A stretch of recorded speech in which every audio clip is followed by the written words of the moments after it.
Initiating moisture.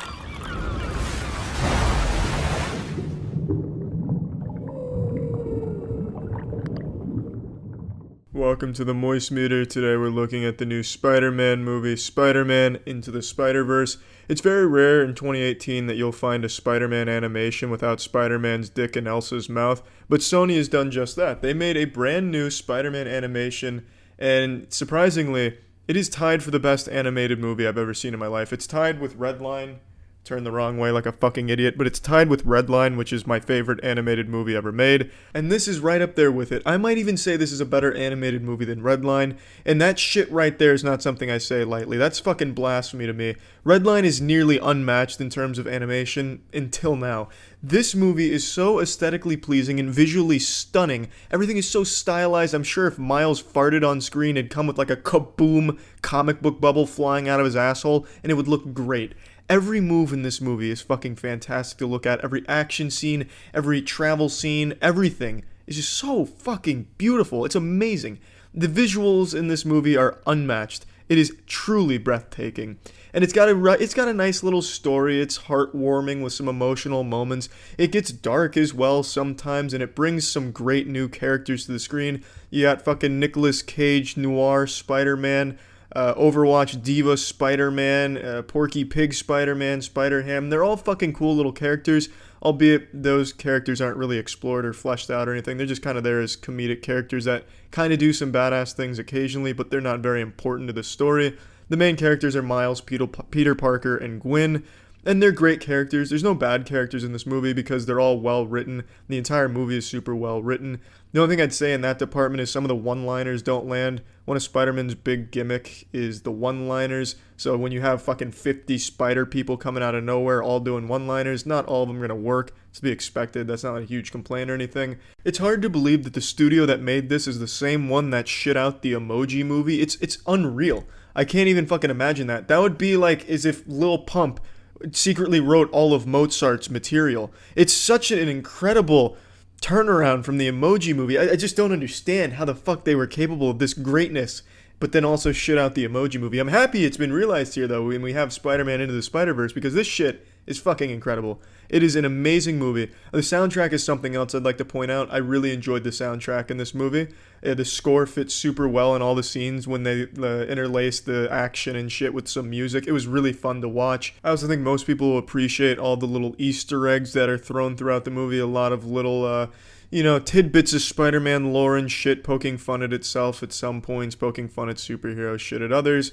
And of course, there's a Stan Lee cameo in here. Rest in peace, Mr. Stan Lee, Excelsior. He's in this bad boy, and he's got a really touching scene. And that was cute. And the whole movie's just pretty heartwarming overall with the messages and the story. It's a really fucking great movie, and I can't stress that enough. Probably the best animated movie I've ever seen. And I'm saying that right in front of Redline, too. And it hurts. It fucking hurts. But the movie really is just that good. I do have a major complaint, however, and that is that Kingpin, his motivation, he's the main villain, and his motivation is just pretty shitty.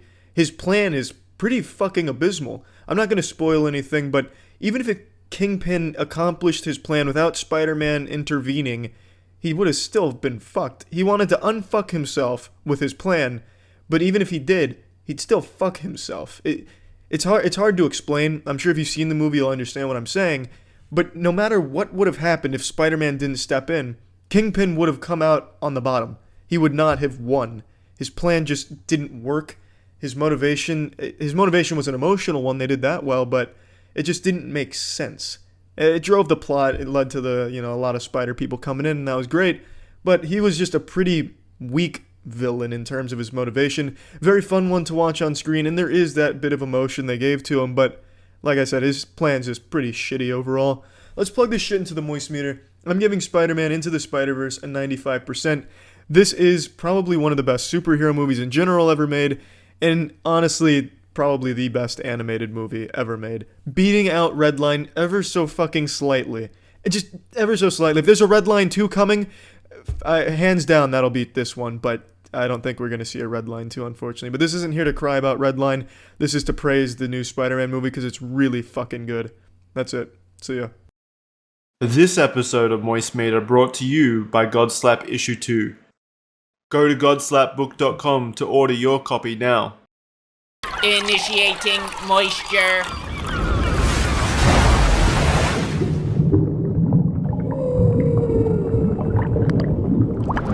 Welcome to the Moist Meter. Today we're taking a look at Chainsaw Man. This anime had more hype around it than if they announced a sequel to the Bible. Everything about anime this season was geared towards how great Chainsaw Man was going to be. I couldn't stop hearing about it. People keep recommending it. And it was being animated by Mappa, so all of these things put together into a beautiful stew was a recipe for hype. So I went into this show with very high expectations, and I'm happy to say I wasn't disappointed at all. The show's just really good. Now, the plot isn't anything super unique or special. It's a very simple, very standard storyline. There's devils out there, and there's people that hunt them. So we follow the devil hunters. Our protagonist has fused with the chainsaw devil, so he's got a dangly little ripcord on his chest, and when he's ready to, beat and eat some ass, he yanks the ripcord and has chainsaws shoot out of his arm and out of his head, and then he just absolutely gores everything around him. The story isn't anything incredible, but the characters are really fun. It's just unapologetically goofy. For example, the main character, Denji, is just this extremely horny kid whose main motivation is squeezing tits for a long time. And then he gets his first kiss, but the girl that kissed him pukes in his mouth. Like, it's not afraid to be over the top and silly, but also self-aware. And this show has spawned a hornier community on Twitter than Genshin Impact. I swear to God, this show must have changed people's entire lives because there are so many accounts that are dedicated to just talking about who they want to fuck and why they're their favorite girl and this and that. Like, it's a full-time job for some of these people to thirst over the anime characters in this one. But of course, the main selling point of Chainsaw Man has always been, as I understand it, its action, which is brought to life beautifully by Mappa. Mappa has done so much work over the last couple of years. They've said yes to like every anime project imaginable. Like if there's been even whispers of a manga being adapted into an anime or a new season of an anime needing another studio, it's always Mappa that raises their hands to do the work. They're like the Dwayne "The Rock" Johnson. They can't turn down any roles, but unlike The Rock, every role Mappa takes is a fucking hit. Like, they only make bangers. They've done so many anime over the last couple of years. I don't know how they haven't spread themselves out too thin and had the quality, suffer for it. But somehow they're able to keep up an incredibly high level of quality, the best in the industry oftentimes. And all that talent's put on full display with Chainsaw Man. The action is amazing. Every time there's a fight, it's over the top, it's gory, and it's so great. And it goes hard. It goes so fucking hard. I love that the main way of fighting for people that aren't the main character, Denji, is through contracts with devils. So a lot of the devil hunters, well, all of them, have contracts where they can use other devils' powers. So one of the devil hunters has a contract with a ghost devil where she has a little ghost arm that she can use to strangle and blast people.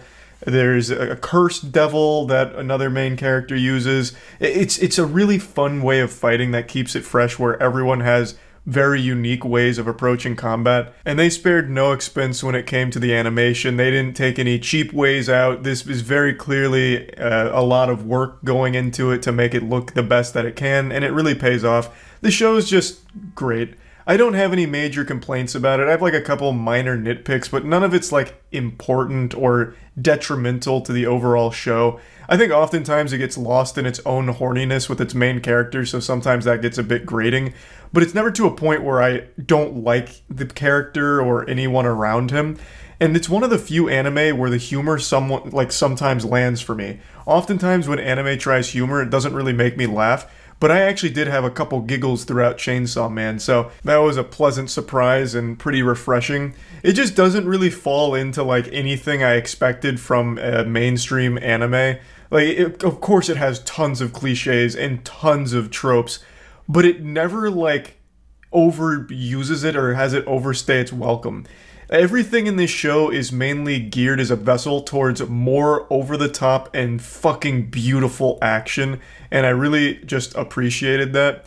Now, there's only 12 episodes of this season, which is a little disappointing because shows like Jujutsu Kaisen and Demon Slayer, both of which had comparable levels of animation quality, as well as very similar levels of hype, both of those had 24 and 26 episode long seasons. Season 1 of Demon Slayer was 26 episodes, Season 1 of Jujutsu Kaisen was 24, and it was able to hold this intensity, like this full fucking nuts to butts action and jaw-dropping animation for a long time, whereas Chainsaw Man's very bite-sized, like it's giving you an appetizer.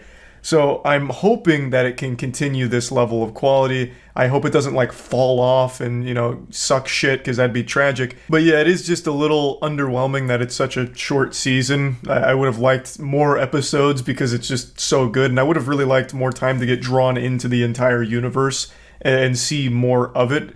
But it's still extremely good. Plugging it in the Moist Meter, I'm going to be giving it a 90%. I do highly recommend it, especially if you like shows like Jujutsu Kaisen and Demon Slayer. So yeah, lived up to the hype, so I was satisfied. That's about it. See ya. Godslap is a comic book series we've been working on for a couple years now. It's a hyper-violent, over-the-top sci-fi story about the beauty and destruction that slaps can cause. Issue 2 is out right now. It'd make a wonderful Christmas gift, so make sure to check it out at godslapbook.com. Right now we also have 3 variant covers that are in stock, but the second those sell out, those variant covers will never be restocked, so definitely make sure to pick up a copy today. Initiating moisture.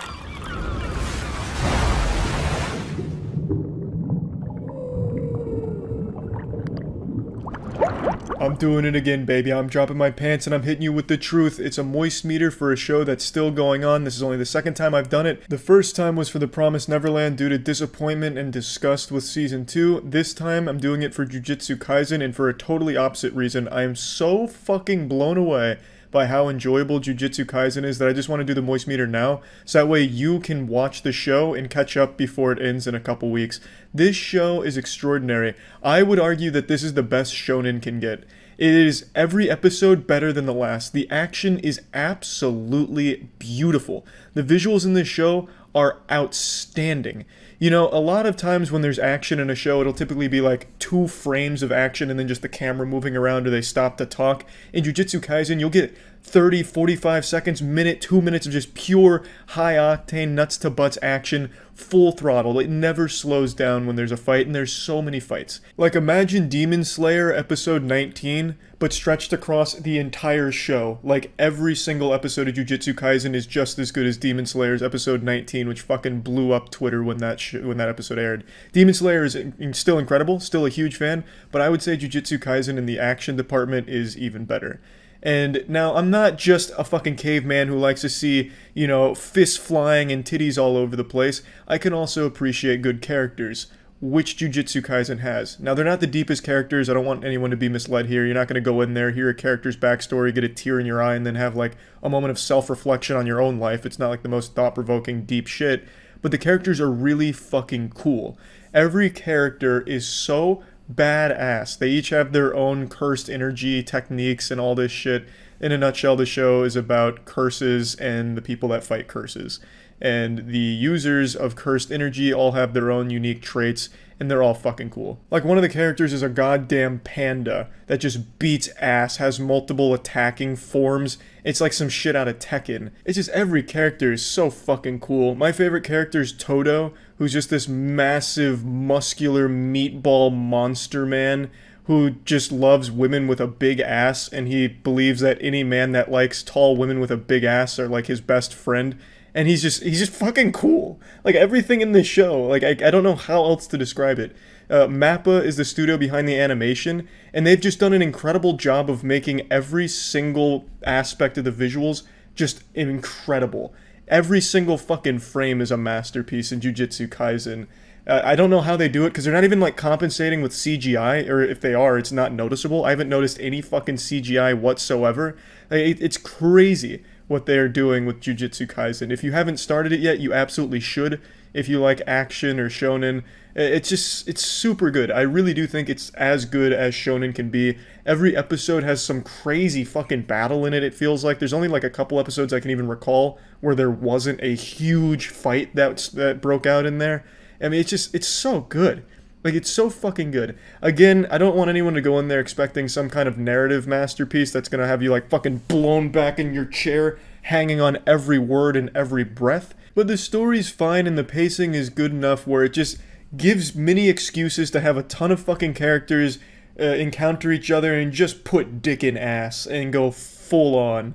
So I have no problems with the narrative. I've seen a lot of people complain about it, how it's like simple and predictable. But who gives a fuck?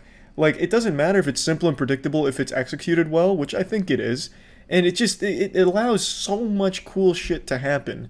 Like, there's nothing I dislike about Jujutsu Kaisen at all. It's also complemented by a really good score. I think the soundtrack to the show is really fucking hype.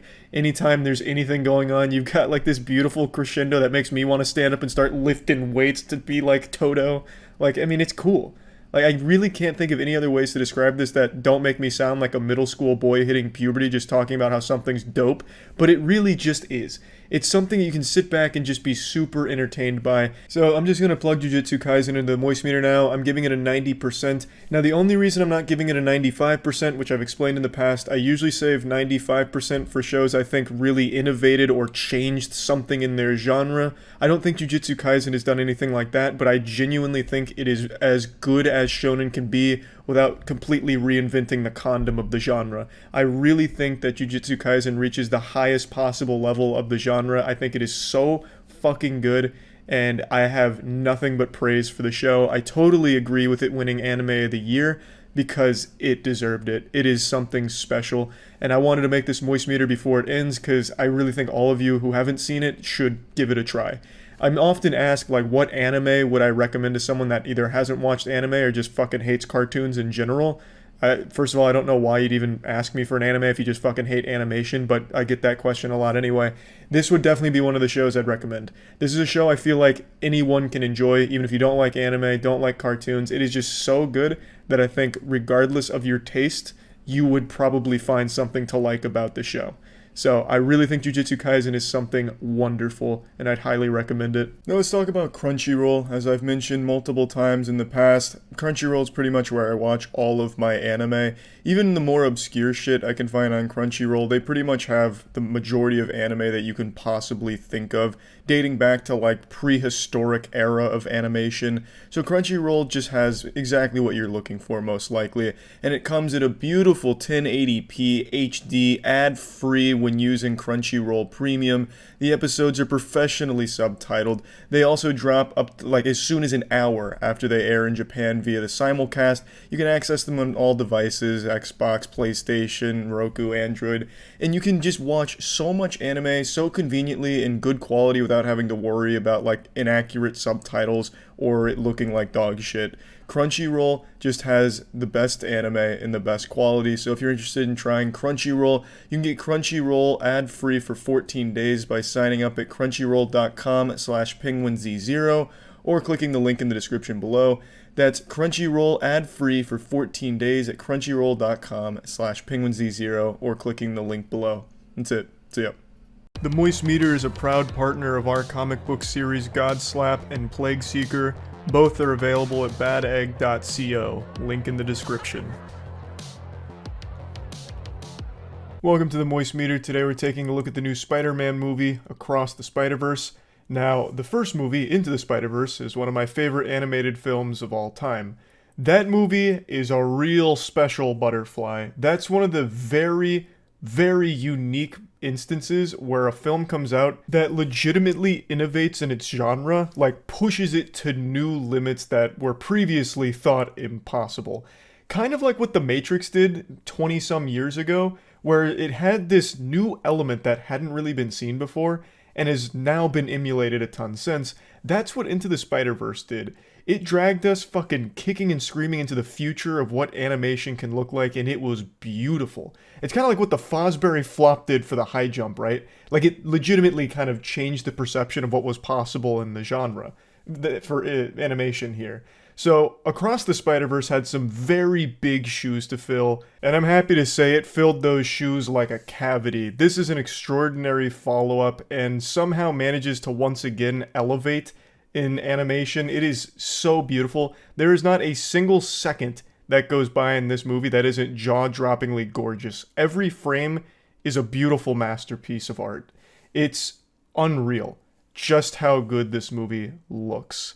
But it's not just style with no substance. This movie really doesn't bring you a ton of action off rip. Like, there is a lot of course, action, but it actually puts a big focus on its narrative and its characters. And even when characters are just talking to each other, not only is the writing super tight, somehow just conversations feel like anime montage moments. They'll have like these damn near hand-painted moments where a character like Gwen is talking to her father, and the background's just constantly changing. Just these like dynamic backgrounds that have evolving art that really like makes the conversations feel like action moments sometimes. It's so cool. So now let's talk about the story, because I think they did a great job with the narrative here. It didn't feel like super familiar from the first film, where it just felt like they phoned it in and just did what worked in the first film again. You know, like an encore performance, a King Neptune moment from SpongeBob where it's like, oh, that Krabby Patty tastes so good, I'd want to eat it a second time, and then just fucking regurgitate it. This movie doesn't fall into that trap. It delivers a story that feels really at home with where the first movie leaves off. And now they have a new tool they can get even more creative with, which is the multiverse. It's now no longer this big mysterious thing in the world. They can get very silly with how they use it and make some absolutely dreamlike sequences as well. So they have a lot more Spider-Men come into the fold here, a whole goddamn society of them. So you're going to get a lot of Easter eggs and cameos, but it doesn't feel like too campy or too cheap, where they're banking off just like nostalgia for some of the cameos they throw in here or references. It's used in a clever way. I'm trying not to get into spoilers here, but I love how they've used the multiverse in this movie and made it a very strong narrative tool, as well as, of course, a tool to give you a bunch of other different animation mediums, because a lot of Spider-Man are animated differently in the multiverse.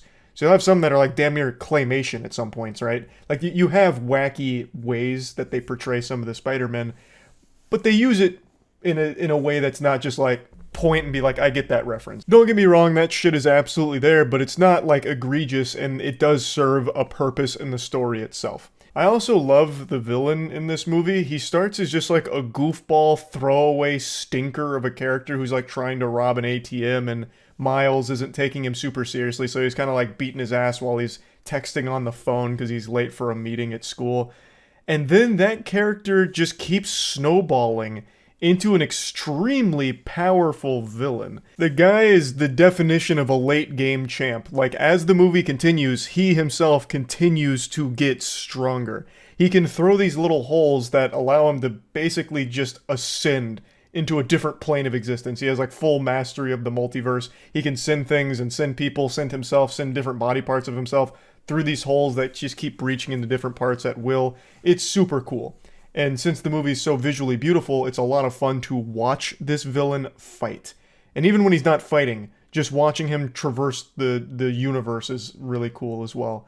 I also like his personality, because he's very much a goofball for the most part. He's making quirky little quips as well. Not to like an annoying degree, like where it's grating, but to a degree where it's like, oh, this guy's, it's hard to even like be mad at him, right? Like he's got a sympathetic story, and it's hard to hate him, because he's just kind of like a likable nerd. But he's just so powerful too. It's cool. So I really like what they did with the villain.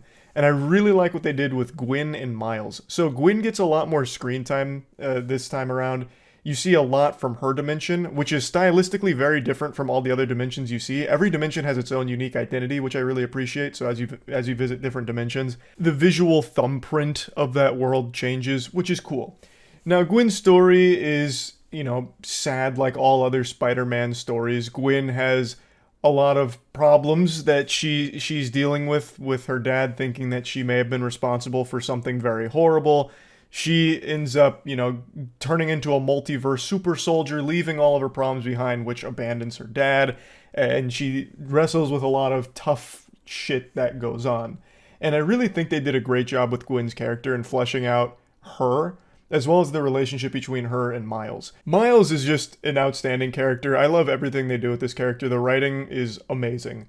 A lot of times when there's like a teenage character going through that like rebellious stage, it's kind of annoying to watch for me personally. But with Miles, he doesn't really have that stage. Like, yeah, there's that, like, fuck you, mom and dad, why can't you just let me grow up kind of shit. But it's handled very differently than the normal tropey way of doing it, which is such a breath of fresh air. I can't stand that shit where it's like that cliche of a teenager.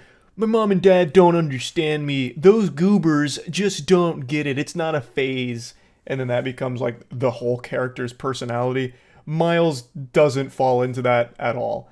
It's like the decisions he makes and the way he goes about his journey is very well crafted. He understands where his parents are coming from for the most part. It's just he has to wrestle with the perpetual lying to them about his identity and hiding that huge part of his life from them. So I just really like all the characters. I love the story, and of course I love the visuals. Another thing that I really enjoy is something that the first movie did as well, but they do in this movie even better, which is weaving music into the actual living, breathing nature of the visuals. So the music is integrated so well. Like, you'll have visuals sync up to the songs where you'll just have like all kinds of different moving pieces to an action scene sync up to the music at moments, or as things build up in a crescendo in a song, the visuals start building up with like the animation style starting to blend together and get real fucking wacky. It's so cool. It's so fucking cool. The movie is just beautiful. I absolutely love the film, but I do have a major complaint, and I'm unfortunately not going to be able to dive into it super deep because it's big spoilers. But I do want to scratch the itch and get to it on a base level, so I'm going to talk about it, and it is minor spoilers even going over it, so this is your spoiler warning. It has to do with the end of the film. I think everything in this movie is great, top tier, but it falls into something that I feel a lot of movies are starting to do, where the entire last act of the film builds up beautifully. It's introducing secondary bad guys that are really interesting, really cool, a lot of amazing moments going on, bringing back some familiar characters. It's going, it's got all this momentum, and then it starts spending a lot of that time focusing on just leading you to the sequel. The movie is not going to be the last in the Spider-Verse series. There's going to be another one, I imagine, assuming this movie does well, which I think it will. And the movie knows that. So it just ends. In the middle of all of this buildup, in the middle of all of these ingredients being put into the stew, it just ends. Because it's setting up for the next film. It does have like a cool sign-off at the end, but not a satisfying one. And this is something I feel a lot of movies are starting to do, where it's setting up for the next movie, so it ends up taking some wind out of its own sails by giving you a conclusion that's not really a conclusion and isn't super satisfactory after the whole journey you've just gone through. You don't get that big payoff at the end. Now, this worked for Infinity War because at the end you still had a climactic showdown. You had a big battle and the good guys lost, and it led into the next film. In this movie, there's no big climax moment. There's no big climactic final showdown where something just goes awry and now we're gonna leave you on the edge of your seat fucking salivating waiting for the next movie. This movie was still in the building process. So it really feels like this movie didn't have that climax, at least not when it comes to like a spectacle finale or anything. The characters by the end of it are in a very different place than they were at the beginning, in terms of like what they're...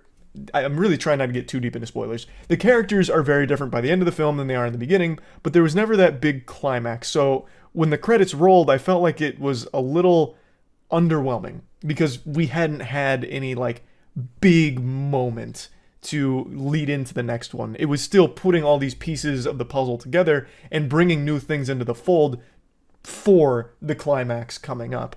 So at least in my opinion, that's how I feel, that it was just a bit like abrupt, where I was ready to keep watching.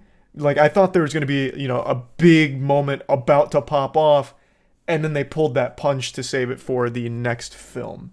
So it felt like it was, I don't know, it felt like it really just wanted to be there to lead to the next film. and that takes some of the wind out of its own sails, if you ask me. By no means does it ruin the film or anything like that. By no stretch of the imagination is this a deal breaker for Across the Spider-Verse. I just felt a bit disappointed that it kind of just existed towards the end to push to the sequel. That just was a little upsetting, but it's not the biggest deal in the world because the movie is still absolutely outstanding. So plugging Across the Spider-Verse and the Moist Meter, I'm giving it a nice 90%. I think this is a must-watch animated film. Even if you're not a huge animated film fan, the movie has still just got so much to offer. I can't recommend it enough. It is such a unique experience, and I think they've done an incredible job with it. It's super fucking good. So yeah, that's about it. So yeah. Huge thanks to ourselves for sponsoring this Moist Meter. Godslap is a comic series written by myself, Jackson, Matt, Danny, and Aubrey Sitterson. It follows the story of a character named Ace, who's an extremely powerful slapper in a world where slapping is king. Issue 3 just dropped. It's all available at badegg.co, and shit is starting to pop off. Ace is being hunted by a mysterious foe named Defister, who, after swan diving through a hospital, picks up Ace's trail and hunts him to the ends of the earth with his sidekick Olfactor. And also, our newest comic series, Plague Seeker, just came out. Issue 0 is available at badegg.co. It's written entirely by myself and edited by Jackson. It's set in a world 1,000 years after an apocalyptic event known as the Calamity. An asteroid hits Earth, and it brought with it mutations that changed all of its inhabitants. Now the world is infested with things called plagues, and atop the food chain sits 8 great plagues that control the entire world, and only one man stands against them, the Plague Seeker, who has an insatiable appetite to devour those 8 great plagues. So all of this is available at badegg.co, so please check it out. So yeah. This episode of Moist Meter brought to you by Godslap. Issue 3 is out right now at godslapbook.com. You can find links below in the description. Go check it out. Initiating moisture.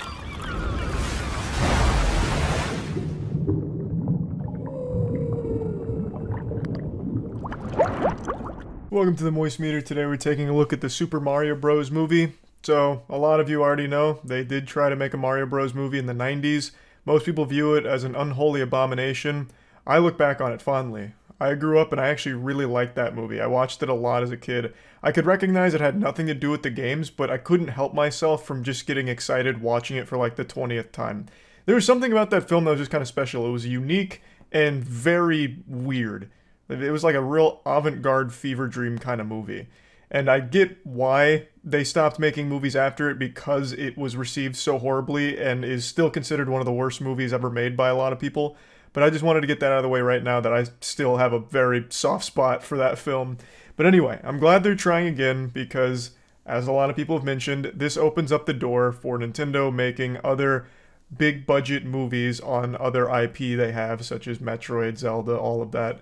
So they needed this one to slap. And I'm happy to say that it does slap. Now, I'm not going to tell you it's like a Vasily Kamatsky style slap where it's like unreal and it's going to rock your world or fucking shake the foundation of animated films forever, but it is good. And I want to get this out of the way right now since there's already been controversy. I don't know what the movie critics watched, but it certainly wasn't this film. It had like a 46% on Rotten Tomatoes yesterday, and I don't know what happened there. They must have been boofing crazy pills. That is outrageous. This is not by any means a bad movie. I wouldn't even consider it a mediocre movie. I would say it is good. Above all else, it's very fun and captures the spirit of the games extremely well. Going into this, I was apprehensive about Chris Pratt voicing Mario. It just seemed like a pretty silly fit, and in the trailers, I was less than impressed. It honestly sounded like me delivering the lines when I first woke up in the morning. So I didn't think that was going to work, but after watching the whole film, it seems like they really just did a montage of his worst lines for the trailers, because the rest of it actually worked pretty well. I didn't have any problems with Chris Pratt as Mario, or any of the other voice casts for that matter, so that was a nice pleasant surprise, because I expected that to be the one thing that always rubbed me the wrong way about it, but it didn't. The film is extremely simple, which runs contrary to one of the popular reviews that said it's totally inaccessible or hard to follow. Which I'm hung up on these reviews. They've actually got me tilted. I'm fucking stun-locked on how stupid some of the reviews were for this movie, and then calling it somewhat offensive. I really don't know what happened there. If that doesn't prove that general movie critics are pretty worthless, then I don't know what will. Calling Super Mario Bros. Inaccessible or confusing. It's... Moving on. The thing about the film is it's extremely simple and is very clearly catered towards families as opposed to like hardcore gamers, right? This is an IP that's existed for fucking 4 decades now, pretty much. So a lot of the people that grew up with Mario and actively play it are adults. And this is not a film that's like geared towards them, but it is a film that they will enjoy. I am 28 years old, and I had a smile on my face a lot of times in this film. It's chock full of references and Easter eggs that you'll point and be like, I get that one, and it's cute. But it is a film that is very clearly for an entire family, younger audience, as well as something parents can enjoy too. The narrative is as simple as it gets. Mario and Luigi find themselves in Mushroom Kingdom, and they get split up where Luigi gets captured by Bowser and Mario's got to free him. And through that simple premise, they go on an adventure, they meet Donkey Kong, Princess Peach, and they go to free him. I will say that I actually do have a complaint about the narrative. I don't really understand what the point was in splitting Mario and Luigi up for this movie. I feel like that was just kind of a misstep. I understand Peach is usually the one that gets captured, and if they really didn't want her to be captured here and have her have moments to shine, that's fine. Just don't have someone get captured then. You could still have Bowser cruise up in the goddamn fucking war island and breathe fire and everything, and that's still an imminent threat that Mario and Luigi would be motivated to stop to help people. You didn't really need Luigi to be captured. For the most part, for the majority of the movie, Luigi's just the damsel in distress fucking hanging and putting his thumb up his ass with nothing to do. Which I think kind of sucks, especially because Charlie Day's performance as Luigi was really good. He does have some moments, but I just really think that was kind of a weird decision to have him be captured. Like, if you did want someone to be captured, I do think it probably should have been Peach, and if you didn't want Peach to be the one being captured, well then just don't have anyone be captured in the first place and everyone works together, you know, fucking power of friendship like animes taught us, and they go stop Bowser for the good of the Mushroom Kingdom. That would have still been just fine. It's not the biggest deal in the world, but I did find that a little stupid to have Luigi just be totally out of the equation for most of the film. But aside from that, it really does capture the spirit of just fun Mario shit. So there's a lot of like platforming moments where he's running like an obstacle course, or if him and Donkey Kong are teaming up to get to a destination, they're picking up power-ups on the way, shooting the, you know, fire flower and just going kind of crazy, killing, well, not killing, jumping on things and blasting them, kicking shells. There's even Mario Kart moments on Rainbow Road. And it's all really fun, and I think it really captures that essence. And it's beautifully animated. The movie is like shockingly gorgeous. They did not cut any costs on the quality of the animation here. That really impressed me as well. Everything in the film looks amazing.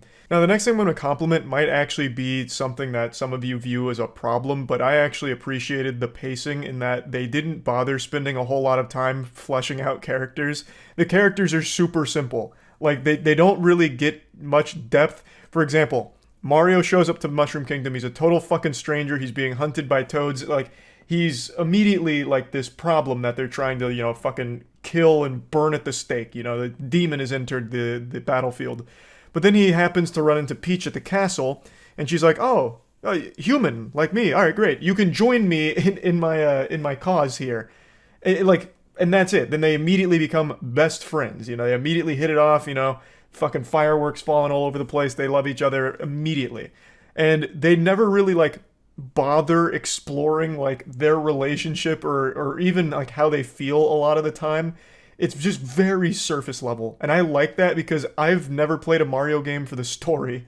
I don't think there's many people in the world who have. It's all just about fun. So the film just being pretty short and very focused on action and platforming and Mario references and fights and fucking karting, I think is for the best, as opposed to bothering with this, 20-minute scene building up, Mario, his dad being disappointed in him, which is a plot point, but it's not something they harp on. It's something he mentions one time and then it's like, oh, I'm sorry to hear that. Maybe your dad's right. Maybe you are a disappointment. And oh, no, I'm not. Let's drop it. And then they drop it and they don't bother really getting deep into it. And that's good. You have these little sprinkled in moments of character development, but nothing too heavy-handed because the film didn't need it. That wasn't the primary focus. So for a lot of people, I do think that'll be a complaint. For me, I actually preferred it. Because I wasn't going to this movie for some kind of wild narrative that was going to have me tearing up. Yeah, I just wanted something fun. And that's exactly what they delivered. Also, hats off to the music. It was really nice seeing some of the most famous, iconic Mario tunes come to life in this film, and even fit in different ways was very fun. But this is actually something I heard Chris Stuckman mention. This rubbed me the wrong way as well. There's a lot of moments of like 80s rock in here for some reason, which makes no sense. Fucking AC/DC Thunderstruck playing out of nowhere, or them running around to Beastie Boys. I don't know what the thought process was there. It really doesn't work at all. Like, even if you're a huge fan of those songs, seeing them in this movie, it's like, oh, that's not hype. That's just fucking weird. Almost feels like watching some kind of like YouTube AMV where they try and like make a song like that fit the atmosphere, and in this one it just didn't work successfully. But when they actually have like the Mario music that they've composed in different ways, it works very well. So they should have just sidelined that whole like 80s rock thing they toyed around with here. That probably shouldn't have made the final cut. But yeah, anyway, I just really don't have a whole lot of complaints about the film at all. Plugging Super Mario Bros. Movie into the Moist Meter, I'm going to give it a nice 80%. I think it's a lot of fun, and that's all you should really expect going into it.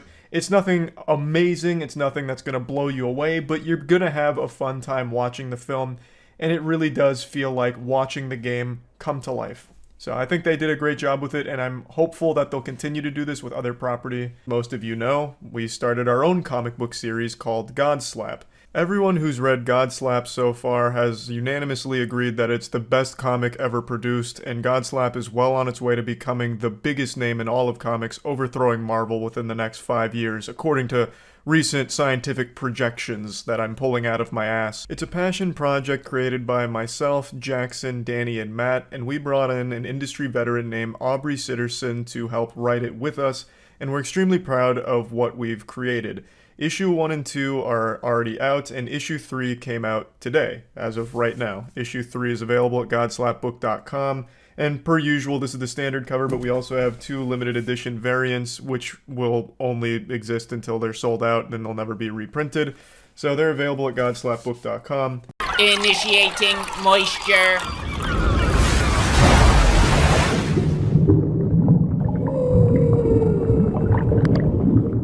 If you're looking at me and thinking to yourself, damn, looks like Charlie hasn't slept in over 24 hours, you'd be absolutely right. And since I couldn't sleep, I decided why not watch the entire Cyberpunk anime that just dropped, Cyberpunk Edgerunners. So Cyberpunk Edgerunners is a new anime set in the Cyberpunk universe, and I don't need an implant to read your mind. You're probably wondering if it's as disappointing as the game was, and the answer is an absolute fuck no. The anime slaps so hard. Let's just rip this band-aid off now. We all know that Cyberpunk released in a pretty shitty state. There were more bugs in that game than there is in a frat house trash can. And it suffered. It was a very disappointing launch, probably one of the most disappointing launches in recent memory. I understand they've been addressing it and making it better over time, and I think that's great. I haven't gone back to it. I just can't bring myself to it. It's painful. Like getting a brain dance from a goddamn garbage truck. I really can't see myself going back to the game, but I'm happy they didn't just abandon it in an unacceptable state. But anyway, this anime is set in that universe, and as I understand it, is actually canon to that universe. And I think that's great, because Cyberpunk, even with all its flaws, had an amazing setting, and I'm super glad we get to explore more of it here with Edgerunner. It is so good. Now, it's not perfect, nothing ever is, unless of course it's a Brendan Fraser movie, but this show goes so hard, just non-stop, full throttle, nuts to butts. It's done by Studio Trigger, and I think it is probably their best work so far. It is breathtaking, just a gorgeous, beautiful show. A lot of passion went into this, and it really paid off. They went fucking turbo mode on this one. They dialed this shit up to the next level. I was blown away by it. I think everything fit super well. I even got similar vibes in this show as I did to Redline, which I think is one of the best animated movies ever made. There's just moments in this show where I was like, damn, I feel like I'm watching Redline again for the first time, which is just an amazing feeling. One of the best feelings a human being can experience, true euphoria. When you watch Redline, it becomes like the proudest moment of your life, up there with like graduating college or getting married. It's just such a good movie. Highly recommend checking it out, but I'm getting sidetracked. The point is, there were times in this show where I was like, wow, they're up there with some of the best when it comes to animation, especially when it comes to the action. They didn't pull any punches. It's hyper violent, super gory, over the top. Everyone like blows up. There's ribs flying. There's intestines going all over the place. Intestines flying around as poop's falling out the back end. You know, like it goes hard. It doesn't hold anything back, and I love that shit. That hyper violent action is always just a guilty pleasure of mine. It leads to really goofy, over the top moments that I think are just always fun. And they do it wonderfully here. And since it's set in the Cyberpunk universe, the action's pretty creative since everyone's got all kinds of implants and all kinds of crazy cybernetic augments that let them do wild shit. So it's always flashy and it's always great. The action shines, and really everything shines here because they clearly put a lot of work into every little excruciating detail of this universe. I can't praise the visuals enough here. But now let me briefly pop this show's dick out of my mouth. This is where I have a few complaints. It's story and writing. I don't think the story's bad by any means. In fact, I actually really like the story and the direction, but I feel like there was a lot they wanted to tell and only a short time to tell it. It's a 10-episode series, which is pretty normal length, but I really feel like they wanted something bigger, so they condensed all of these massive story beats into really small chunks. So, for example, in episode 1, we learn a lot of information about the main character and his relationship to his mom. But we learn all of that information through like maybe 2 minutes of just exposition dump, like constantly. So it leads to a lot of things just kind of falling flat because they got there so quickly without really building up to these things. I'm not going to give spoilers, so I'm not going to go too deep into examples, but I wanted to just highlight the character's relationship to his mother right away because so much happens in such a short amount of time in just episode 1 that it's hard to really care. You know, you just kind of brush it off like, oh, well, I really didn't care at all because they didn't make me care. And there's just times where the writing's kind of silly, where they're having a conversation that's just so stiff, like, Mom, I don't really want to go to school. She's like, you know I want you to go to school for a better life. It's why I'm working so hard for you, David. It's why I'm working these jobs to put money on the table to send you to that very prestigious academy. And it's why I'm never home, David. It's why you never see me at home, because you and I, we're not bonding enough because I'm busy working for you. You know, it's just like kind of that old cliche. It's just, I don't know, they hit you so quickly over the head with a lot of exposition that you just kind of roll your eyes at some of the writing. But overall, I still think it's good. Like, the characters I think are well written as they develop throughout the 10 episodes, but they just try and do so much, and they do it a little too fast, in my opinion. It's not a huge problem or anything, it's not a deal breaker, it doesn't ruin the show or anything, and it doesn't even really hold it back. It's not that detrimental or anything, but it's something that just kind of stood out as a bit weaker than the rest of the components. You know, the visuals are on another level. They're popping off hard as fuck, and the soundtrack is always boner jams. The soundtrack is really good, and that's something you'll notice right away in episode 1. Like, as they're just doing things, like even just driving in the car, like with this conversation I was talking about, there's like a backing track to it, which is just like an actually great song that's lightly playing in the background, and it just adds a lot to the ambiance of the whole world. I really appreciated that. I think they did a great job with their music choice here. So yeah, overall the show's amazing. Plugging into the moist meter, I'm giving Cyberpunk Edgerunners a 90%. Really the biggest flaw with the show is it had too much for too little time. I want more from it. Like, I'm super invested in the universe now thanks to the show, and I would have liked to see it develop more across a longer runtime, like maybe 2 seasons to reach the conclusion that it reaches in the show here, instead of just have it be such a speed run almost. But regardless, the show is absolutely fucking fantastic. I think they did a great job with it, and yeah, that's really about it. See ya. Initiating moisture.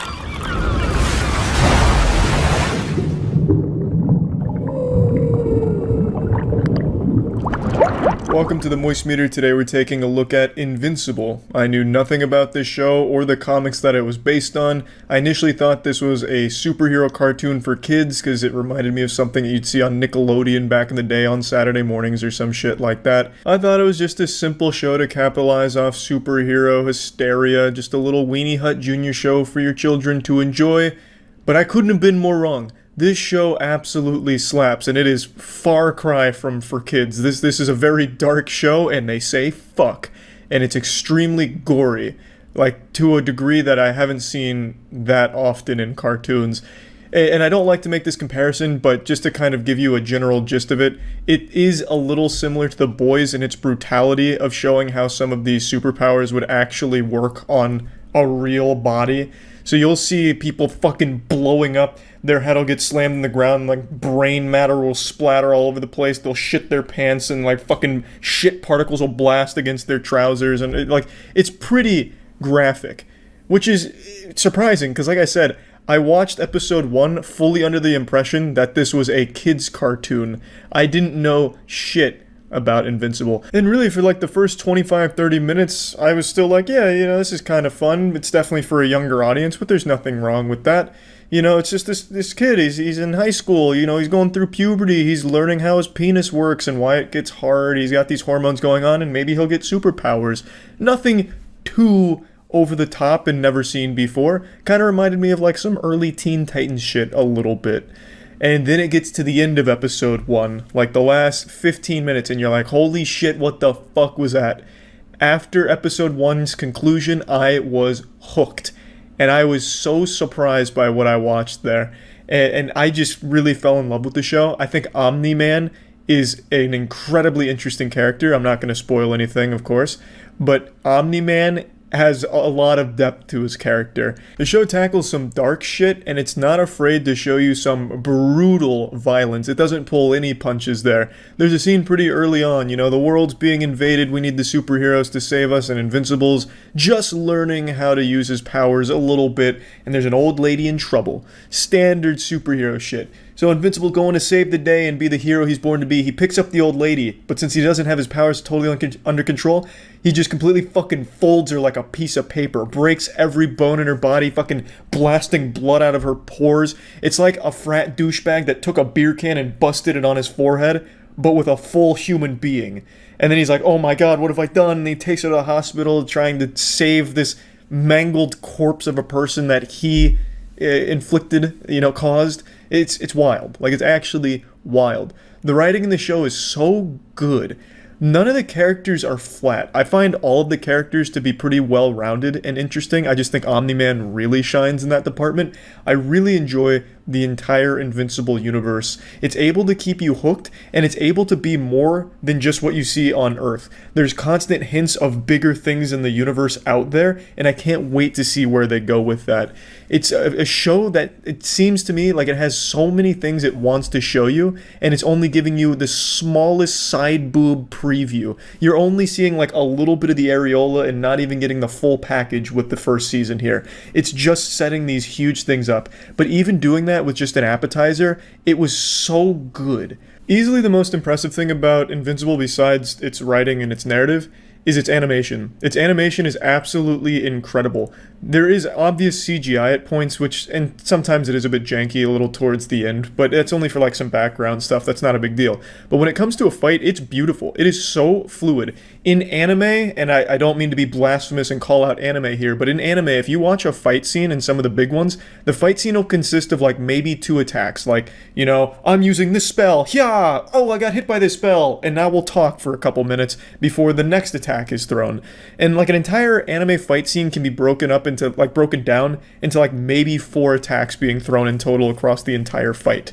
In Invincible, you get like fucking 5 minutes of straight fighting where it doesn't stop.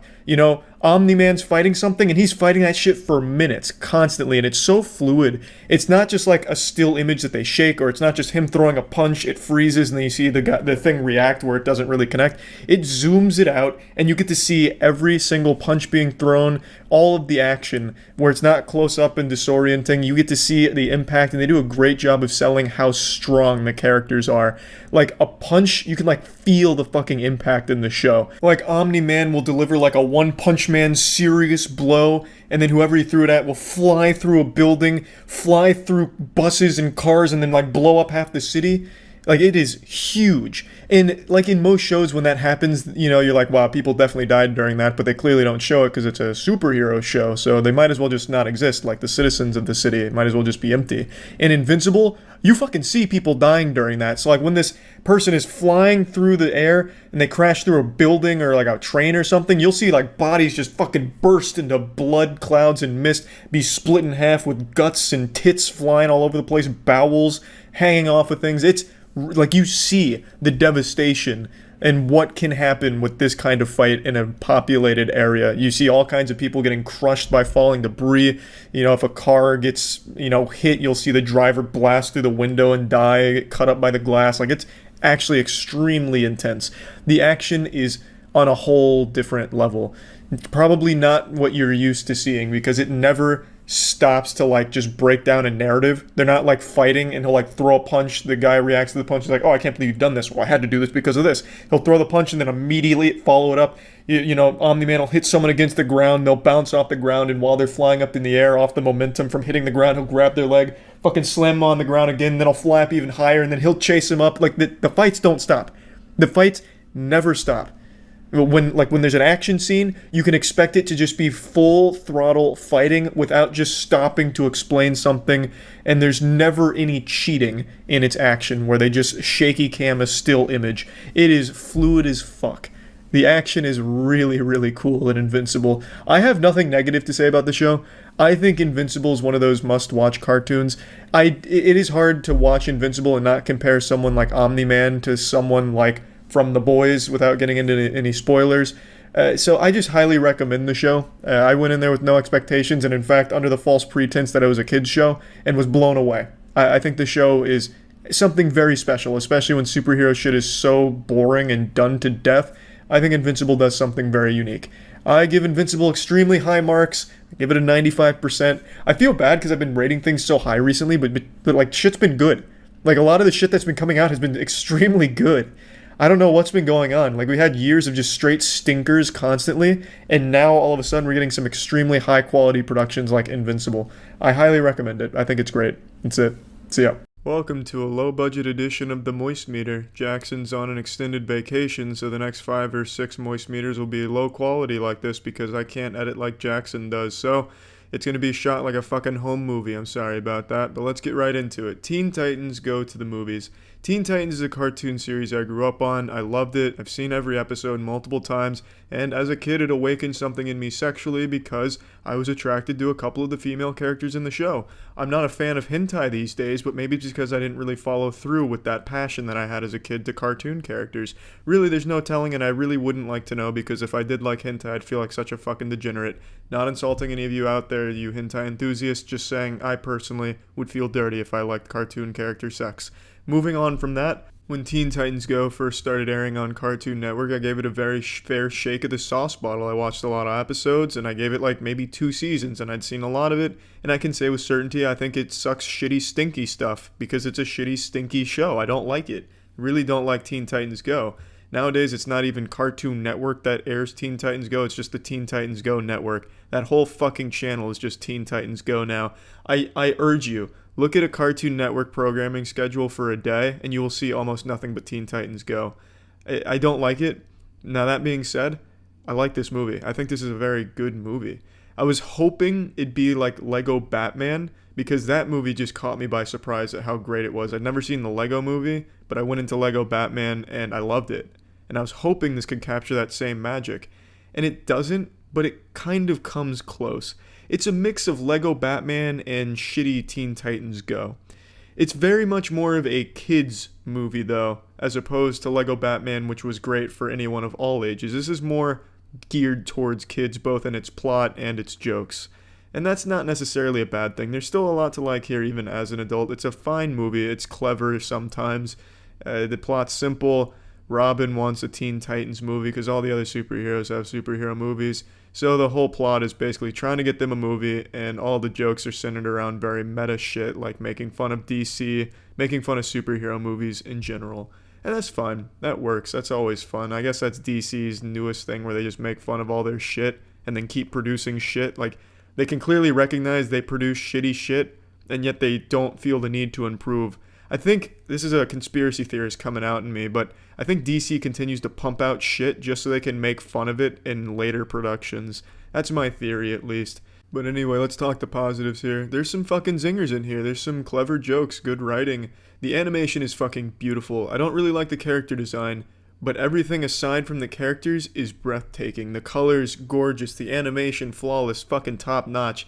I love 2D animation, and I will always support anything that's 2D animated. I don't hate 3D or computer generated, but nothing can get your penis harder than some good old-fashioned, solid 2D animation, and this fucking nails it. And although the story's super cliche, as is the message, it's super heartwarming. I mean, it's just an uplifting type of movie with a positive message about, friendship and being yourself and shit, and that's always fine. That's always a nice thing. Let's talk about the negatives, though, because there is a lot to dislike about this movie. I can't fucking stand how much they overuse Starfire and Beast Boy's talking quips. The whole Beast Boy, who is we, the whiz, the was, is, bros, the was, briz, bro, and then Starfire, Robin, the friend Robin, the friend, the was, the is, the was, the fucking dialogue between those two, like, that's most of their lines. It was awful. I would have rather listened to someone grating their nails on a chalkboard while also farting in my face. It was painful to keep hearing that. I hated that. I mean, a couple times throughout the movie that'd be fine, but it's almost every time they open their mouth, they're doing that same goddamn thing. And I understand it's part of their characters, but it's not like in the show that's the only way they talk. They know how to talk normal. I also really didn't like how many musical numbers there were in this movie. There was like at least 8 full-blown musicals in here. And it's not like the music itself was bad, but just so much of it. It felt like they had like 10 different studios that they had already hired to work on this movie, and they just didn't really know what to do with them, so they just said, you know what, can you just do a cool fucking music video that will shoehorn into the plot somewhere? Alright, great. And they put it all in the movie at the very end. Just so much musical numbers out of nowhere. None of them like actually bad on their own, but when they're all together, crammed like 3 within the span of 15 minutes, it's tiresome to keep hearing it. So that was a big negative for me. If they only had a couple, it would have been great because, like I said, they're not bad. Like, they're not bad on their own, but it's just when they're in this combination of, like, a jab, haymaker of musicals left and right, you get tired of it. You absolutely do. Let's just plug this shit into the moist meter. I'm giving Teen Titans Go to the movies. Another negative, I don't like the title. I'm giving it a 70% on the moist meter. It's a good movie. It really is. It's not to Lego Batman. It's a kid's movie. It's more so a kid's movie than something like Lego Batman, where it's kids and adults. This is more geared towards kids, but it's really not bad. It's good. It's enjoyable. It's a good use of your time if you want something to do or you don't have anything else to see. And I also really, really, really fucking love what they revealed or hinted at the post-credit scene, or one of the post-credit scenes, rather. That is exciting shit. Very exciting shit.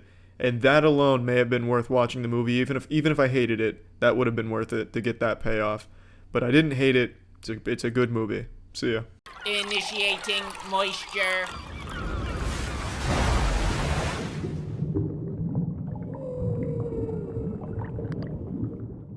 It's the moist meter, making you wet. Today we're looking at a movie I've been extremely excited about. Incredibles fucking 2. The first Incredibles is my favorite Pixar movie. It's my favorite animated movie ever made. And I'm not just looking at it through rose-tinted vaginas. I saw a double feature where they did Incredibles and then Incredibles 2 back to back. The first one still holds up super fucking well. It is still an incredible movie to see, so for all 5 of you who haven't seen it, I would recommend you check it out. So Incredibles 2 picks up mere seconds after the last one ends, and it's been 14 years between the first one and second one. That's a long time. That's enough time for someone to have been born and learn about jerking off and put jerking off into practice during the release period of these two movies. The point I'm making, it's been a long fucking time, and they haven't missed a beat. They still have all that momentum from all those years ago. The movie's fucking great. Story is simple. They want to make superheroes legal again. They have 2 very powerful people to help make that a reality, except the new supervillain comes along to complicate it. It's a very simple story that's able to deliver a very fun ride for the audience. It allowed them to introduce a lot more supervillains with some really cool superpowers to lead to a lot more super fucking fights, which is always nice to see from this. There's a really badass fight scene between Jack and a raccoon. Jack has this myriad of powers that he unleashes all on this raccoon who's able to match his every move, and it leads to a really entertaining fight. One that blows everything the DC universe has put on the big screen out of the water. All of that CGI, shit show, shit blaster, awful bore snooze fest action in DC movies was destroyed by Incredibles 2 Jack vs. Raccoon fight alone. That fight was able to match a Marvel fight scene. It was really fucking good, and all the fight scenes are for the most part. This is the rare sequel where it met my expectations for it. It was able to meet 14 years worth of hype and expectations, which is a fucking tall order. That's like Jesus being revived for a third time. Jesus Mark III comes to Earth and people are satisfied. Yep, that's the Jesus I wanted to see. That's about right. That looks about right. Met my expectations. That's amazing.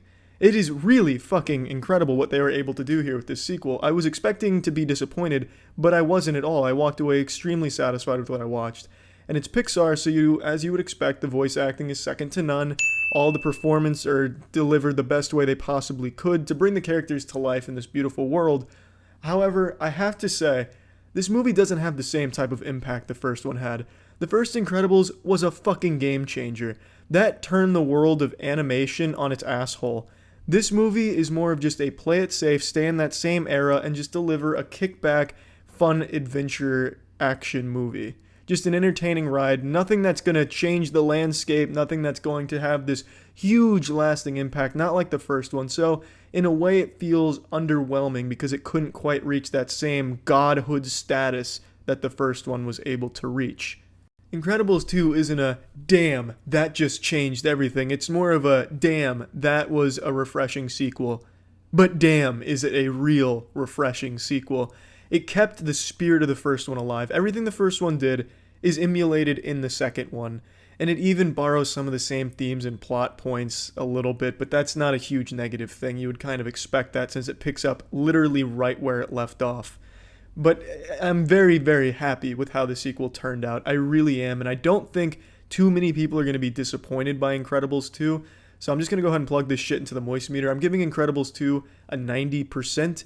I do think it's a fantastic fucking movie that just falls short on living up to what the Incredibles 1 was able to achieve. It does everything Incredibles 1 did, and it keeps it up here. It keeps all that momentum, but it really does feel more just like, we've seen this before. We've seen this now from a lot of other animated movies. Back when Incredibles 1 came along, we'd never seen anything like it. Now it's more, this is fun, we've seen it before, but I'm still having a lot of fun seeing it again. Which isn't a bad thing, and it's still a really, really good movie that is absolutely worth seeing 100 fucking %. See ya. Initiating moisture.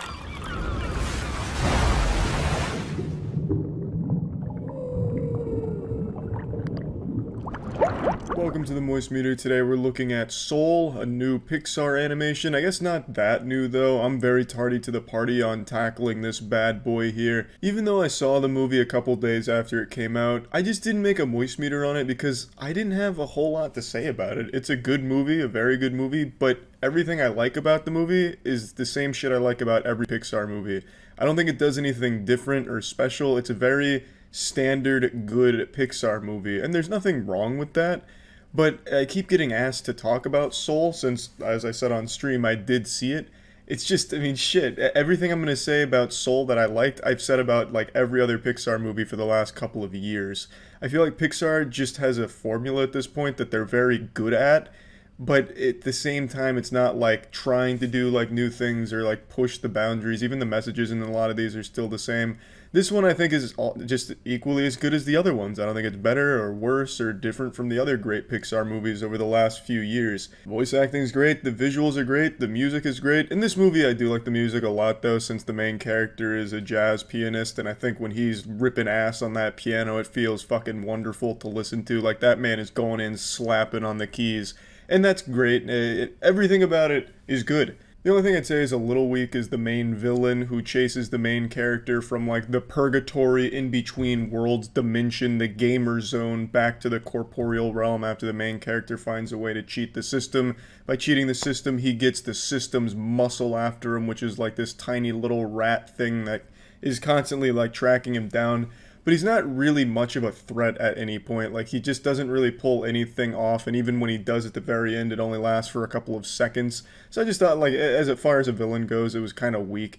Not that the movie really even needed a central villain or anything, since the main conflict was the body switching thing that happens and learning more about his life and just kind of experiencing things differently. So it's not like a huge deal that the villain was kind of dog shit. But other than that, yeah, everything else was top notch. I really liked the moments where the main character was coming to terms with being more confident and realizing how he needs to like really break out of his shell and, you know, give people a piece of his mind. I was half expecting a montage where he goes up to like school bullies and starts beating their ass or something, just like pounding their fucking teeth in, because he's the new and improved main character now.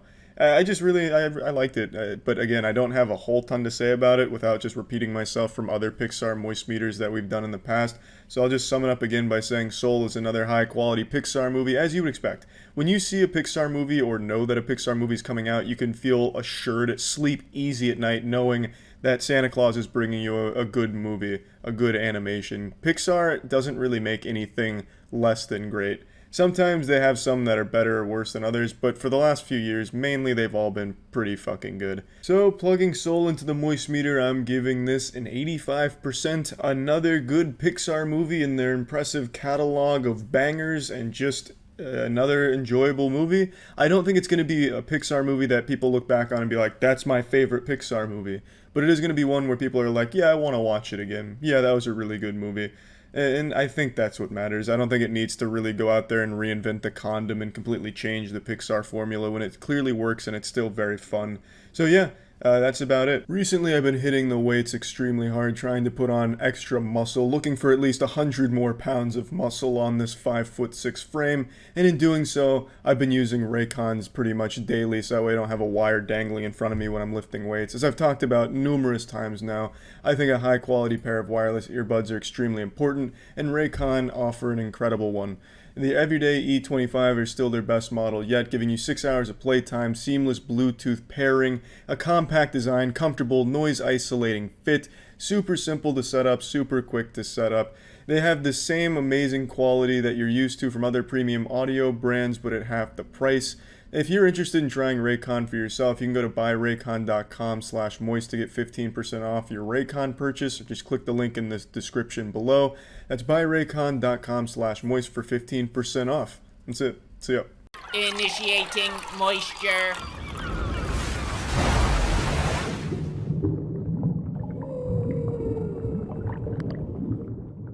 The nostalgia boner is flying high today. The new Invader Zim movie came out, Enter the Florpus. I was absolutely shocked when they announced there was going to be a new Invader Zim movie, and today I was equally as shocked to find out that no one gives a fuck about it. Initially, when it was revealed, people were going nuts, like, holy shit, Invader Zim, this is going to be incredible, wubba lubba dub dub, am I right? And then the movie drops, like, I think it was 2 days ago now, and I haven't heard shit about it. It's just been brushed under the condom pile. But I guess it's kind of par for the course, because that's kind of been Invader Zim's whole history. It was never Nickelodeon's flagship series. It felt like it always kind of rode the back of the school bus in the Nickelodeon catalog of cartoons. I loved it growing up. I thought the dark tone was really reminiscent of Courage the Cowardly Dog, which is my all-time favorite cartoon, so I was immediately drawn into it. But I could honestly tell you that I guarantee none of the people I grew up with ever even watched the show or heard of it. It wasn't an overly popular show, at least that's the impression that I got, and it only had 2 seasons. I'm surprised it even got 2 seasons. It developed a cult following, and now we got Enter the Florpus as kind of a soft reboot. It's not like Ed, Edd n Eddy, where their movie ended Ed, Edd n Eddy, put a nice little bow on it and wrapped it up. Into the Florpus just feels like a big Invader Zim special that could have aired the day after season 2 finished. It's incredible. They captured the exact same style and tone of the original run. It seems like just this beautiful passion project that was 15 years in the making, and I really enjoyed it. The only difference between Into the Florpus and the original Invader Zim run is artistically it's a bit different. The more modern style, obviously it's going to be more modern, but also they kind of brightened up the color palette. They also didn't make it as dark as the original series, and I don't think either of those things are a big deal, but most noticeably Gaz is really different than how she looked in the original run. And Into the Florpus, she looks like Tumblr fan art depiction of Gaz's original character design, and it's not a bad thing. I'm just saying that's the most noticeably different compared to what we were used to seeing from Invader Zim, and that's not a complaint either. I'm just saying that's the only big difference that separates this from what the original run looked like and sounded like. I honestly think that this movie is a reminder of just how timeless cartoons are. Everything, I think, in Into the Florpus works well. I love the story, the characters, everything, and maybe it's just because it is so nostalgic to me. Maybe coming in fresh, a virgin who hasn't seen Invader Zim, maybe you won't like it as much, and it's a very loud movie because the show was very loud. All the characters really animate and scream their lines, and I think that fits super well into modern comedy on the internet anyway, since apparently on the internet, loud ear rape equals comedy anyway. Invader Zim at least does it well. And I've always appreciated that about it, even though it's not exactly the style of comedy that I find enjoyable. I really like it in the context of the universe Invader Zim builds up. And it's just seeing these characters come back and be so intact is amazing to me. Hey Arnold recently concluded their whole series and with a movie, and I liked it, but it really just didn't feel the same. It didn't have the same tone. It really felt a bit disjointed, whereas Invader Zim feels like it still flowed right out of the same creative studio, the same creative mind. The entire team, the boys got back together and finished, well, they didn't finish Invader Zim, but they brought more Invader Zim to the table. And I really appreciate that, especially when most of these reboots, remakes, the, spiritual successors are all kind of just soulish cash-ins on a franchise's goodwill with people that want more of it. So they just very no foreplay, no passion, just milking the tits of the cow, the last little drop, nickel and dime of the people who appreciated the franchise, soulless remakes like The Lion King, fucking shameless shit that adds nothing, it's just there to capitalize on the name. Invader Zim Into the Florpus is not that at all. This feels like Jonan had a story he wanted to tell, he wanted to bring the characters back, and he knew he could do a good job of it, and he does. I think it's a very fun movie, I think it's very fun to look at, and it really is. Cartoons, I feel, are timeless. You can watch a cartoon from the 90s or early 2000s and still get the same enjoyment out of it today as you did back then, and Into the Florpus just kind of reminds me of that. So plugging this into the moist meter, I'll give Invader Zim Into the Florpus a 90%. I think for anyone that grew up around the time the show was airing or grew up with hand-drawn cartoons in the first place, you will absolutely love it. It is the best of 2D hand-drawn, the best of Invader Zim. It's just this beautifully nostalgic experience from start to finish. It's well written, the characters are great, the animation is fucking phenomenal. It's a lot of fun to watch. That being said, I don't know if a younger audience would resonate with Invader Zim, considering they're probably not even used to seeing 2D shit anymore. Most of what the younger generation consumes, I imagine, is like Finger Family shit, 5 little monkeys shitting on the bed, Sheriff Woody came in and shit on their head, and, that bad YouTube kid shit. Nickelodeon these days is mainly horrible 3D animation stuff as well, really lazy stuff, so I don't even know if they'd like it. But I think if you grew up with it, it's definitely worth watching. It's a lot of fun. Even if you've never watched Zim, if you like 2D animation and cartoons in general, you'll also like it as well. I think it's just an extraordinarily well done movie. I loved it start to finish. It'd be nice if it did kickstart another Invader Zim season, though I'm pretty skeptical that would be the case. Hopefully it would, but we'll see. Anyway, it's a great fucking movie. That's it. So yeah. Initiating moisture.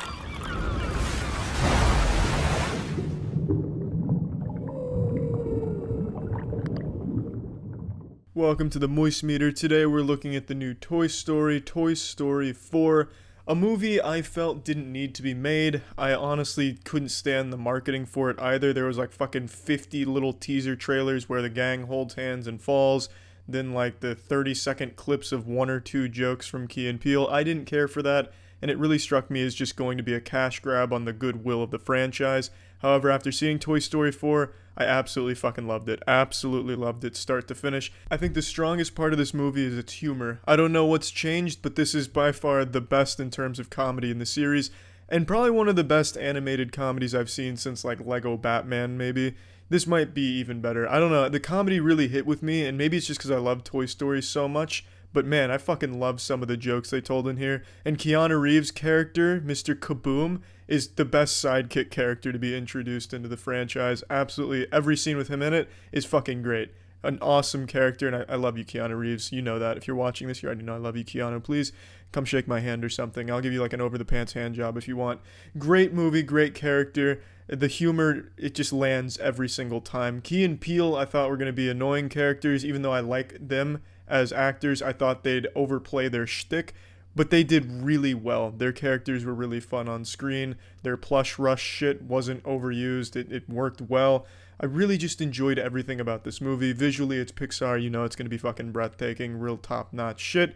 And it is. This one even more so than some of their other movies. They show you a lot of really cool scenes and scenery and shit like that. The villain is a really cool villain, not just like a comically evil one, a one that a lot of people could relate to. It's just, the whole movie kind of tugs on your heartstrings a little bit, but not as much as the previous entries. This one's a lot less large scale, a lot more character focused, and doesn't really get as sad or tear-jerky as Toy Story 3, for example, but it definitely does have its emotional moments. I really like the way Woody's arc concludes, though I do have to say, I don't really know for sure if this movie adds a lot to the characters we already know and love. They dumb Buzz Lightyear down quite a bit, which is fine because they make him more of a comedic character that still does cool shit and is still a good friend to Woody, but they do make him, like, significantly stupider than previous Buzz Lightyears, and that's not really a complaint. Just what I'm saying is I don't know if it really adds enough to the characters to justify coming back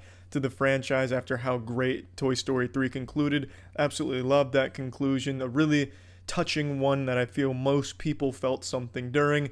This one doesn't have moments like that, but most people will probably relate a lot to the villain's struggles and stuff like that. It's a very humanized villain, not like a comically evil one or anything like that. The main new character introduced is Forky, made by Bonnie, and I really wasn't expecting to like this character, but I absolutely love this character. It was a really strong character that actually had some dark themes surrounding it, and I don't use dark in like the same way that people talk about shitty DC movies that attempt to be dark and gritty. I mean, like, the actual characters, it's kind of like a deep one, kind of on a different level than most characters in an animated children's movie, at least in my personal opinion. I was expecting some Frankenstein Doodle Bob thing, but I actually got a really enjoyable and pretty deep character that I really appreciated, so fuck yeah. Just an overall positive experience with this movie, and I just really enjoyed it. The only complaint that I have at all is I think the ending was a little bit rushed. There, you know, you spend 20 years with these characters and then it all kind of ends in 3 minutes with the characters together. It just, I don't want to spoil anything, but I think it's just, most people will probably get the impression it was rushed as well.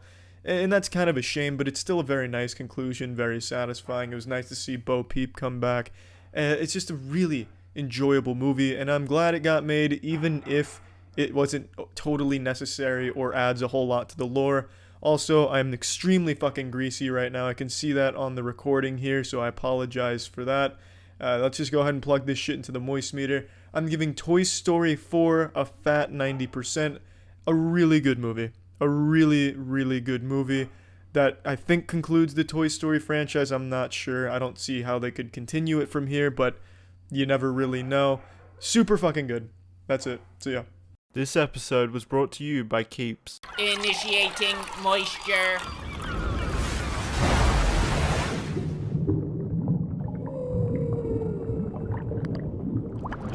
It's been a long time since a movie's come out now. I almost don't know what it feels like to watch a new movie anymore, but luckily something did come out. The new Scooby-Doo animated movie called Scoob. It's on demand, so I checked that shit out today. And I really don't have anything super negative to say about it. I'll go over things in a second, but I want to start by saying the fucking reviews for this movie are wild. I decided to look up Scoob reviews because half of these movie critics haven't had anything to report on in months. I didn't even know if they remembered what movies were like anymore. They've been too busy whining on Twitter every other day. So I decided to see what they had to say about it, and for a lot of critics it's not getting glowing reviews or anything, but a few of them are so baffling to me. For example, there's one woman, mid-30s, I'm not going to say her name or publication because I don't want people to harass her, but she was shitting all over the movie because it was for kids, and it wasn't serious enough for her tastes. Which I think is a stupid fucking take. Like, no shit, it's for kids. It's Scooby fucking Doo. What do you want them to do? Go back in time and solve the Black Dahlia murder? Like, what are you expecting? The mystery gang to be fighting during Vietnam or going over the horrors of war and war crimes? I just don't understand the take. She also said that the movie has a convoluted origin story for Scooby-Doo. There's like a 10-minute origin story that's basically just Scooby-Doo was an abandoned pup that was found by Shaggy, who was a lonely kid, and now they're friends. And she was like, it's the most complicated thing I've ever seen in my life. It's like, for some reason, as movie critics, she's not the only one. as movie critics seem to be getting older, they seem to be more resentful towards the younger generation and things that are geared towards kids. They fucking hate kids now because of the internet. I mean, a lot of people are mad that the movie's about friendship. Like, how sad can you be mad at a kids movie for talking about friendship? Yeah, the movie is all about friendship, and now these people are upset about it because they don't know what a human connection is anymore, the good things that come from it. I don't know. It's weird. It's not a bad movie. It is entirely for kids, though. If you're going in, like, my age, 25 years old, or older than, like, 12 years old, yeah, it's just going to be a cute little animation. It's not going to be something thought-provoking that's going to challenge your ideas of the world. It's just going to be something enjoyable, or if you have a son, daughter, niece, nephew, something like that, something you can watch with them and not be totally bored by.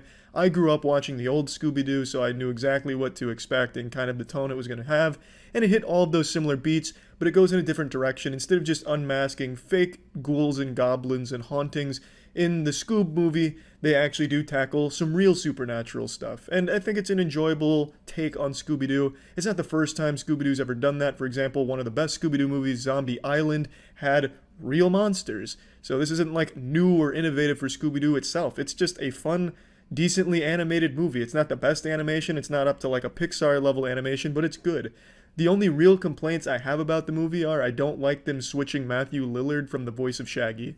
I don't see why they did that. Matthew Lillard is an iconic Shaggy ever since those beautiful James Gunn live-action movies, which were basically looking like porn parodies back then. I don't know why they just, ruin a good thing with Matthew Lillard as Shaggy, but they did. It's Will Forte, who doesn't do a bad job or anything. I just missed Matthew behind the helm. I also didn't really care for some of the animation at some points. It did seem like they kind of got into a rush. For instance, like Simon Cowell's in here a couple times as a cameo, and his character looks like a Nintendo 64 model. It just seems really out of place. It's not highly animated. It's like as stiff as Simon Cowell's face is in the real world. He just looks robotic instead of like a fluid animation of like crazy gestures and shit. So there's just certain moments in here that seem out of place and rushed. But there's nothing bad about the movie. Yeah, the jokes aren't for people that are older than 12. They fucking dab in the movie. They have all of these songs that kids connect to. There's a big emphasis on social media, social trends, and hashtags, and that always on your phone stuff. It's very much for kids. And I don't know why that's all of a sudden a bad thing to a lot of these movie critics. By no definitions is this movie like as shitty as a lot of these critics are saying it is, nor does it really do a disservice to the original Scooby-Doo because it pretty much hits all of the same beats. I mean, fuck, it even uses a lot of the same sound effects and stock effects that it did back in the day. I'm sure that's just kind of there as little Easter eggs, not as like an actual statement, but they're there, and they do it in similar fashion, and I don't think it's executed poorly. But yeah, this isn't a Pixar movie where, with Pixar, they're movies that kids and adults can enjoy equally. This is a movie that adults can tolerate and appreciate in certain respects, but it is entirely geared towards children, a very young demographic. And I don't think that's something you should hold against the movie because it's not trying to appeal to adults, in my opinion, except for the occasional Easter egg here and there with some classic Scooby-Doo stuff. So, plugging Scoob into the moist meter, I'm giving it a 70%. It's a cute movie, cute message. It's not innovative. It's not trying to be innovative. It's just a fun little adventure that kids can enjoy. It goes all over the place, doing a whole bunch of different things. And yeah, there's really nothing wrong with it. But again, if you're an adult going into this movie, you're probably not going to be busting a gut laughing at the jokes or anything because they're really not made for you. And yeah, that's just about it. We here at Moist Meter are super passionate about keeping hair on heads. That's why we recommend Keeps as the ultimate tool to achieving that full head of hair. Here's a fun fact for all of you. Did you know 2 out of 3 guys will experience some form of male pattern baldness by the time they're 35? But it doesn't have to be that way. With Keeps, you can get treated from home. You just visit a Keeps doctor online and get hair loss medication delivered right to your home. It's super easy, super convenient. And as I just said, you'll have an actual doctor looking at you and making sure that this is the medication that's suitable for you. If personal hair loss is something you've noticed recently, I recommend getting in there quick with Keeps because prevention is key. The sooner you get in there, the more hair you'll save. If you're ready to take action and prevent hair loss, go to keeps.com/moist or click the link in the description to receive 50% off your order. That's keeps.com/moist.